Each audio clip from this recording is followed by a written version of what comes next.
চশমা museum, a house of world class, জলট্যাক মোড়, বহরমপুর মডার্ন হোটেলের সামনে। হরিহরপাড়া থানার পুলিশ ও বিধায়ক সংবর্ধিত করল বাংলাদেশ ফেরত 2 পরিযায়ী শ্রমিককে। মুম্বাইয়ে কাজে গিয়ে মুম্বাই পুলিশ বাংলাদেশি সন্দেহে গ্রেপ্তার করে হরিহরপাড়া থানার ডলটনপুর গ্রামের পরিযায়ী শ্রমিক শামীম খান ও তকিপুরের বাসিন্দা নাজিমউদ্দিন মণ্ডলকে। সেখান থেকে মুম্বাই পুলিশ তাদের বিএসএফের হাতে তুলে দেয়। 2 শ্রমিককে বাংলাদেশে পাঠিয়ে দেওয়ার অভিযোগ ওঠে। 2 শ্রমিক পরিবার সে কথা জানতে পেরে পুলিশের সাথে যোগাযোগ করে। মুর্শিদাবাদ জেলা পুলিশের সহযোগিতায় বিএসএফ ও বিজেপির মধ্যে বৈঠকের পর সোমবার কোচবিহার ও উত্তর দিনাজপুর সীমান্ত থেকে শামীম খান ও নাজিমউদ্দিন মণ্ডলকে উদ্ধার করা হয়। মঙ্গলবার দুপুরে 2 শ্রমিককে হরিহরপাড়া থানায় সংবর্ধনা জানানো হয় পুলিশ ও বিধায়কের পক্ষ থেকে।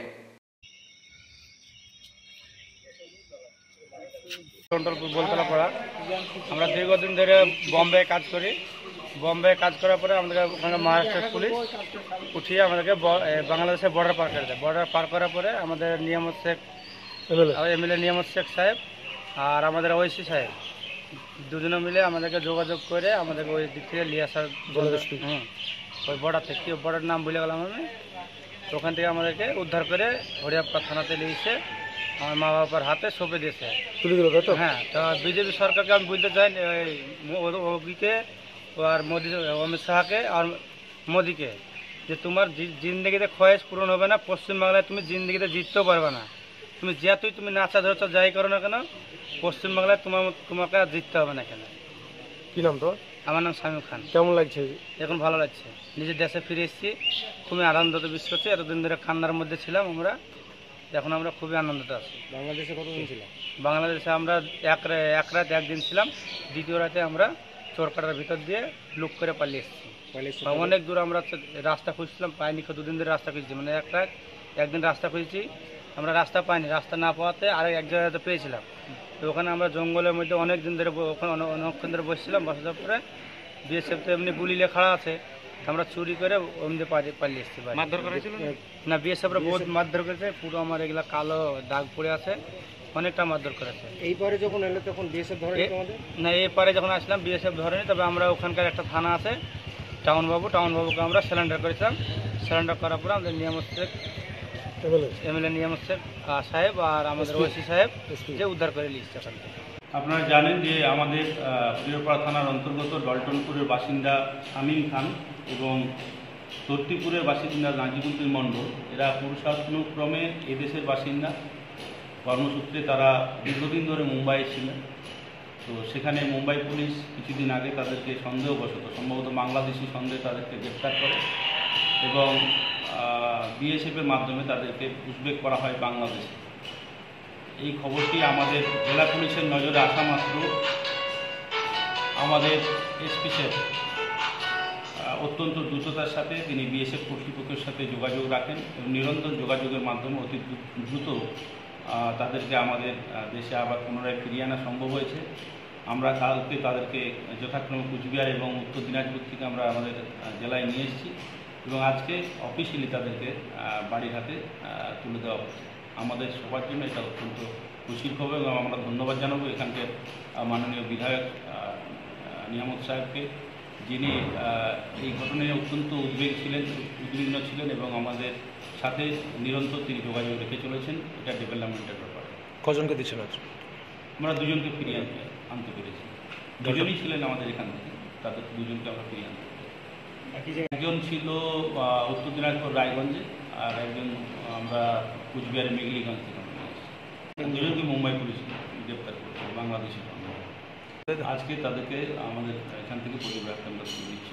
আমরা যেটুকু খবর পেয়েছিলাম, আমাদের ভারতবর্ষের যা সরকার, সেই সরকার আমাদের বাংলা ভাষার যে কোনো প্রদেশে যে কোনো জায়গায় থাকলে পরে ভারতবর্ষের মধ্যে তাদেরকে একটা পুলিশ দিয়ে হেনস্থা করা হচ্ছে।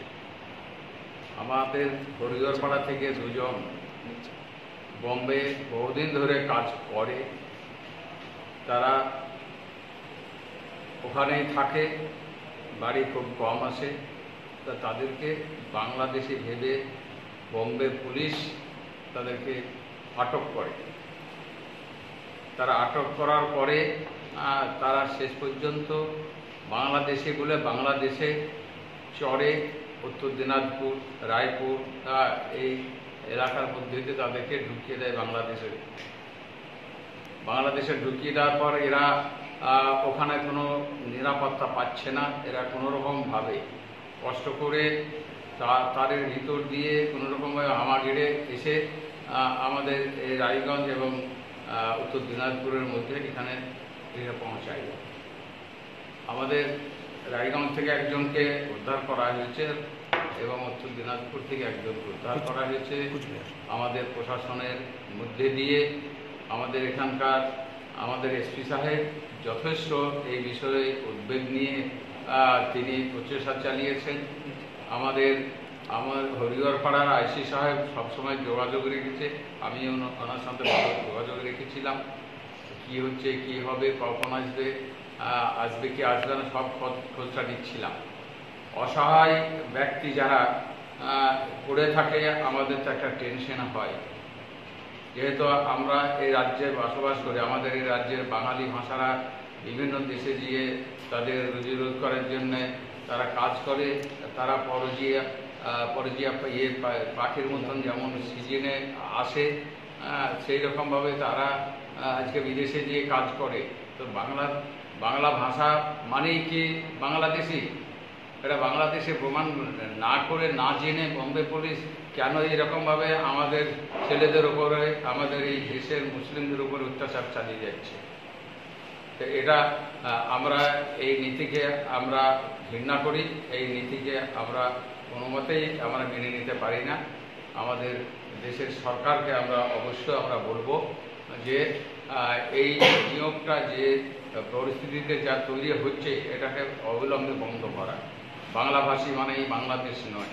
আপনারা আগে যাচ করুন, সেখানে থানায় নিয়ে গিয়ে যাচ করুন, খোঁজ নেন এরা বাংলাদেশি কি বাংলাদেশি না, তাদের কাছে প্রমাণপত্র রয়েছে। তাছাড়া কোনো দেখা নেই, শোনা নেই, বাংলাদেশি বলে বাংলাদেশে ফেলে দিচ্ছে। তারা কি জড় পদার্থ? তারা কি তাদের জীবন নেই? তাদেরকে এইভাবে ফেলে দিচ্ছে। মরবে না বাঁচবে তাদের দেখার নেই। তো যাই হোক, আমরা আজকে দুজন ছেলেকে আমরা পেয়েছি।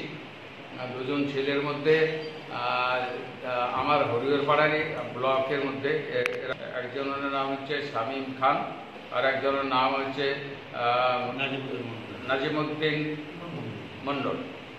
এরা দুজন আমার আইসি সাহেব বা আমার এসপি সাহেবের মাধ্যম দিয়ে আমরা যেটা আজকে এই ছেলেগুলোকে পেয়েছি, তাতে আমাদের ভীষণভাবে আনন্দিত এবং খুশি। আমরা একটা নিরাপত্তা পেলাম আমার প্রশাসনের সাহায্যে। আমাদের এর মধ্যে রাজ্যসভার এমপি তিনিও ভালো সাপোর্ট করেছেন, যে সামিউল শেখ, তিনি আমার রাজ্যসভার সভাপতি, এই রাজ্যসভার মেম্বার। তিনি এই বিষয় নিয়ে বহু সহযোগিতা করেছেন, তাই তেনাকেও আমরা ধন্যবাদ জানাবো। আমার এসপি সাহেবকে আমি ধন্যবাদ জানাবো। আজকের এই দুর্দিনে তিনি পাশে দাঁড়িয়ে যেভাবে খোঁজ খবর করে নিয়ে এখানে আমাদের এই ছেলে দুটোকে রেস্কিউ করেছে, উদ্ধার করে নিয়েছে, আমাদের হরিহরপাড়ায় তাদের বাড়িতে ফ্যামিলির কাছে পৌঁছে দিতে পেরেছে। তার জন্যে আমি এসপি সাহেবকে আমি ধন্যবাদ জানাচ্ছি। আমার হরিহরপাড়া আইসি সাহেবকেও আমি ধন্যবাদ জানাচ্ছি। তিনি যথেষ্ট সহযোগিতা করেছেন, সবসময় যোগাযোগ রেখেছেন।